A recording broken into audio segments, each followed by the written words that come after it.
السلام علیکم بچوں، آج ہم سورۃ الفلق کو سمجھیں گے۔ سب سے پہلے ہم تعوذ پڑھتے ہیں۔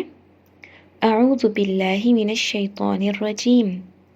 اعوذ کا مطلب ہے میں پناہ میں آتی ہوں، یعنی اعوذ باللہ کا مطلب ہوا کہ میں اللہ کی پناہ میں آتی ہوں تاکہ اللہ تعالیٰ مجھے بچا لیں۔ لیکن کس سے بچا لیں؟ من کا مطلب ہے سے، الشیطان شیطان، الرجیم جس کو جنت سے نکالا گیا ہے۔ اعوذ باللہ من الشیطان الرجیم کا مطلب ہوا کہ اللہ تعالیٰ مجھے شیطان سے بچا لیں، وہ بہت برا ہے، ہمیں ہمیشہ برے کام سکھاتا ہے۔ بسم اللہ الرحمن الرحیم۔ بسمی کا مطلب ہے میں نام کے ساتھ شروع کرتی ہوں۔ کس کے نام کے ساتھ؟ اللہ کے نام کے ساتھ۔ بسم اللہ، اللہ کے نام کے ساتھ۔ الرحمن الرحیم، جو بہت زیادہ مہربان ہے، یعنی میں اللہ کے نام کے ساتھ اس سورت کو پڑھنا شروع کرتی ہوں جو بہت زیادہ مہربان ہے۔ قل اعوذ برب الفلق۔ قل کا مطلب ہے آپ کہیں، کہہ دیں۔ اعوذ، میں پناہ مانگتی ہوں۔ جیسے اگر آپ کو کبھی کسی چیز سے ڈر لگتا ہے تو آپ اپنے امی ابو کے پاس چلے جاتے ہیں، تو اس طرح آپ اپنے امی ابو کے پاس پناہ مانگ رہے ہوتے ہیں، یعنی اپنے امی ابو کی پناہ میں آ رہے ہوتے ہیں۔ تو یہاں پر ہم کہہ رہے ہیں اعوذ بربی، ہم رب کی پناہ میں آ رہے ہیں۔ تو رب کا کیا مطلب ہے؟ رب کا مطلب ہے پالنے والا۔ اللہ تعالیٰ ہمارے رب ہیں جو ہمارے مالک ہیں اور وہ ہمیں ہر چیز دیتے ہیں۔ فلق، فلق کا مطلب ہے صبح یا روشنی۔ تو رب الفلق کا مطلب ہوا صبح کے رب، یعنی اللہ تعالیٰ وہ ہیں جب رات ختم ہوتی ہے تو اللہ تعالیٰ دنیا میں روشنی لاتے ہیں۔ تو پوری آیت قل اعوذ برب الفلق کا مطلب ہوا کہ آپ کہہ دیں میں صبح کے رب کی پناہ مانگتی ہوں۔ اگلی آیت ہے من شر ما خلق۔ من کا مطلب ہے سے، شرری برائی، شرری کا مطلب ہے کوئی بری چیز، کوئی نقصان دہ چیز۔ ما کا مطلب ہے جو، خلق پیدا کیا، یعنی دنیا میں جو بھی بری چیزیں ہیں یا وہ چیزیں جو اللہ تعالیٰ نے بنائی ہیں لیکن وہ ہمارے لیے نقصان دہ ہو سکتی ہیں، جیسے کوئی جانور یا کوئی بیماری یا کوئی بھی اور چیز، تو ہم کہہ رہے ہیں من شر ما خلق، اللہ تعالیٰ ہمیں ہر اس برائی سے، ہر اس بری چیز سے بچا لیں جو اللہ تعالیٰ نے پیدا کی ہے۔ وَمِن شَرِّ غَاسِقٍ إِذَا وَقَبَ۔ و اور من کا مطلب ہے سے، شرری برائی، کوئی بری چیز، اور غاسقن، غاسقن کا مطلب ہے رات کا اندھیرا۔ جب رات ہوتی ہے اور اندھیرا ہو جاتا ہے اس کو غاسق کہتے ہیں۔ اور اذا کا مطلب ہے جب۔ وقب، وقب، وقب کا مطلب ہے چھا جانا، یعنی جب رات کا اندھیرا چھا جاتا ہے، ہر طرف اندھیرا ہو جاتا ہے۔ وَمِن شَرِّ غَاسِقٍ إِذَا وَقَبَ کا مطلب ہے اور رات کی تاریکی کی برائی سے جب وہ چھا جائے، یعنی ہم اللہ تعالیٰ سے یہ کہہ رہے ہیں کہ اے اللہ ہمیں رات کے اندھیرے میں ہونے والی ہر بری اور خطرناک چیز سے بچا لیں۔ وَمِن شَرِّ النَّفَّاثَاتِ فِي الْعُقَدِ۔ و کا مطلب ہے اور، من سے، شرری برائی یا نقصان دہ چیز۔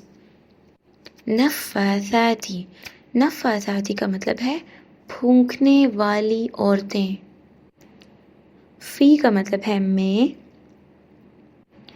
اور عقد کا مطلب ہے گریں، دھاگے۔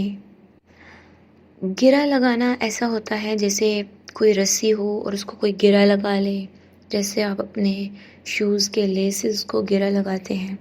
اگر آپ کو گرہ لگانے کا مطلب نہیں پتہ تو آپ اپنی ماما سے پوچھ لیں، وہ آپ کو گرہ لگا کے دکھائیں گی. اچھا، تو یہاں پر اللہ تعالیٰ کیا ہمیں کہہ رہے ہیں؟ من شر النفاثات فی العقد. اللہ تعالیٰ ہمیں ان لوگوں سے بچائیں جو گروں پر پھونکتے ہیں. اس کا کیا مطلب ہوا؟ اصل میں اس کا مطلب یہ ہے کہ اللہ تعالیٰ ہمیں ان سب لوگوں سے بچا لیں جو جادو کرتے ہیں اور برے کام کر کے، برے الفاظ پڑھ کر، کچھ منتر پڑھ کر دھاگوں پر پھونکتے ہیں. اور جو جادو کرنا ہوتا ہے وہ اصل میں بہت برا کام ہوتا ہے جو صرف کافر لوگ کرتے ہیں. مسلمان کبھی بھی جادو نہیں کرتے. اور کچھ لوگ بہت گندے ہوتے ہیں، ٹھیک ہے، اور وہ کیا کرتے ہیں کہ بہت زیادہ گندے گندے کام کرتے ہیں تو وہ شیطان کو خوش کرتے ہیں. پھر وہ جتنا زیادہ شیطان کو خوش کرتے ہیں تو شیطان ان کا دوست بن جاتا ہے. اب شیطان تو ہمیشہ انسانوں کو نقصان پہنچانا چاہتا ہے، تو جب وہ برے لوگ شیطان کے دوست بن جاتے ہیں تو شیطان ان کی مدد کرتا ہے تاکہ وہ دوسرے لوگوں کو اور زیادہ نقصان پہنچائے.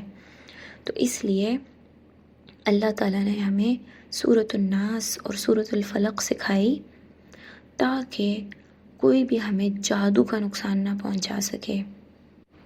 ظاہری سی بات ہے، شیطان تو کوئی اللہ تعالیٰ سے زیادہ طاقتور تو نہیں ہے کہ اللہ تعالیٰ ہمیں اس سے بچا نہ سکیں. تو اس لیے جب ہم سورۃ الناس اور سورۃ الفلق پڑھتے ہیں تو اللہ تعالیٰ ہمیں ہر طرح کی برائی سے بچا لیتے ہیں. خاص طور پر جیسے جو جادو کرنے والے لوگ جب پھونکے مارتے ہیں، ٹھیک ہے، جادو کرتے ہیں، تو اللہ تعالیٰ ہمیں ان سے بھی بچا لیتے ہیں. اب آپ کو اس آیت کا مطلب سمجھ آ گیا نا؟ وَمِن شَرِّ النَّفَّاثَاتِ فِي الْعُقَدِ. اس کا مطلب ہوا اللہ تعالیٰ ہمیں جادوگروں سے بچا لیں. وَمِن شَرِّ حَاسِدٍ إِذَا حَسَدَ. اب آپ بتائیں و کا کیا مطلب ہے؟ و کا مطلب ہے اور، من کا مطلب ہے سے، شر کا مطلب ہے نقصان، برائی، حاسدن کا مطلب ہے حسد کرنے والا، اذا کا مطلب ہے جب، حسد جب وہ حسد کرے.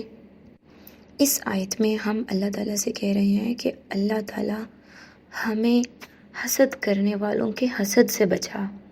اب حسد کرنے والے شخص کو حاسد کہتے ہیں. اور حسد کیا ہوتا ہے اور حاسد کون ہوتا ہے؟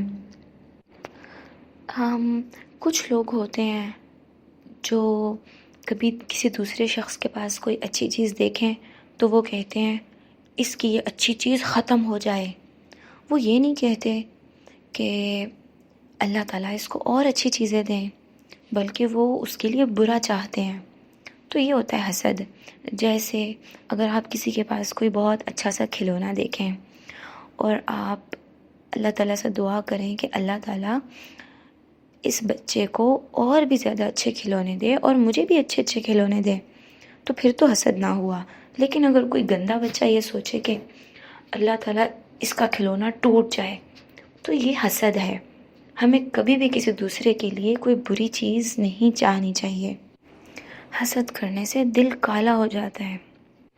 اس لیے حسد سے بچنے کے لیے جب بھی آپ کسی کے پاس کوئی اچھی چیز دیکھیں جو آپ کو بھی بہت دل کر رہا ہو لینے کا، تو آپ فوراً اللہ تعالیٰ سے دعا کریں کہ اللہ تعالیٰ اس کو یہ چیز اور بھی زیادہ دیں اور مجھے بھی دیں. اس طرح اللہ تعالیٰ آپ کو بھی دیں گے اور اس کو بھی دیں گے. لیکن اگر آپ کہیں گے اللہ تعالیٰ اس کی یہ چیز خراب ہو جائے تو یہ بہت بری بات ہے. اس سے دل کالا ہو جاتا ہے اور یہ حسد ہوتا ہے. تو اللہ تعالیٰ ہمیں حسد سے بچائے اور ہمیں ایسے لوگوں سے بھی بچائے جو دوسروں سے حسد کرتے ہیں یا جو آپ کو دیکھ کے آپ سے حسد کریں. تو یہ سے ہو. اگلی بار ہم سورۃ الناس پڑھیں گے.